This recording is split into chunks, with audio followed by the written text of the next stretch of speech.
I first started working with video, I would say in about 2003, 2004. I was curious as to how video worked. At that time, there were numerous programs coming out on the market, which were pretty cheap to get. I believe it was Sony Vegas 4, maybe Sony Vegas 3.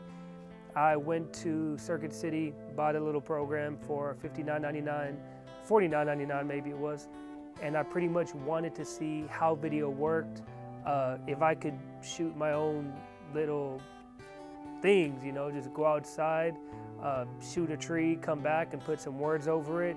And I was actually pretty amazed at how, I don't want to say how simple it was, but how simple it seemed to just get some video footage straight off a camcorder, throw it onto a timeline, throw some text over it, render it down, and boom, the magic's already done. So I thought. So from 2003 on into about 2008, I would say, I just started playing with it. I wasn't really too heavily into it. I was just using basic features on certain programs. Nothing fancy, just, you know, getting the feel for the basics of video and how it worked. I started learning as far as, for example, what is interlaced, what is progressive.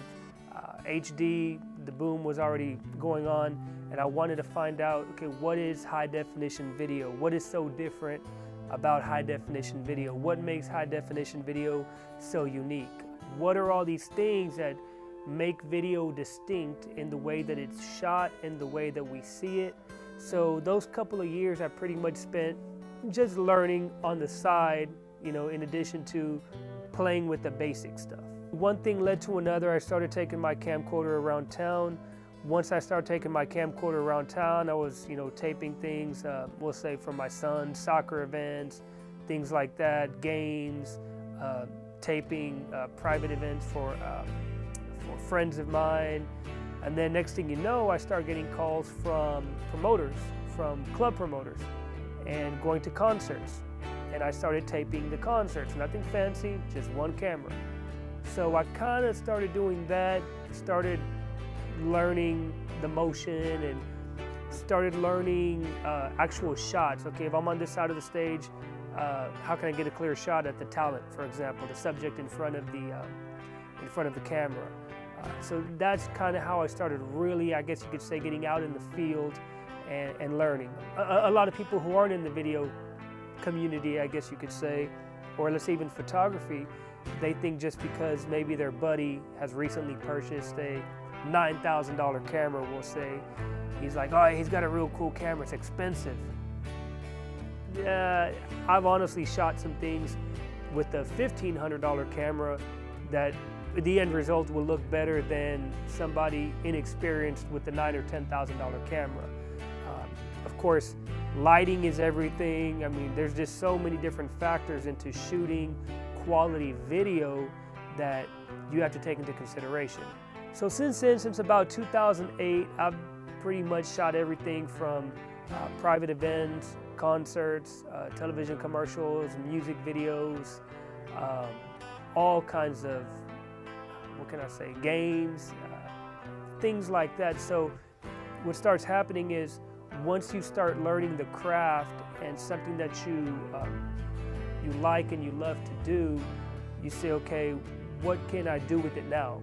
What's my next step? You know, you did it for fun, you did it for the experience, and now it's time to offer, let's say, the service to other people, which in this case, you know, this is now Vima Solutions, where I'm at now, to where I can offer experience and a lot of research that I've done on my own time to, of course, offer to somebody else, whether it be quinceañera, a wedding, a music video, television commercial, things like that. It's about learning about the equipment, learning about how the equipment works, staying in tune with the constantly changing. As long as you know what your vision is, maybe compare it to something else, maybe, or use something else as a reference where, hey, I kind of like this that they did, what could I do like that? That helps out a lot because now we can kind of start narrowing down your vision. And of course, being a creative person as I am, it's just amazing when you have one and two, maybe someone with the vision and someone with the creativity that helps the situation and can really deliver the quality product and the final result that you want. I hope you like what you heard, and it was a quick little history, unscripted by the way, there's no teleprompter here. Quick little history and informative session of how I started video and what I've done and so forth. So please log on to vimasolutions.com and let us know. We're here ready to hear from you.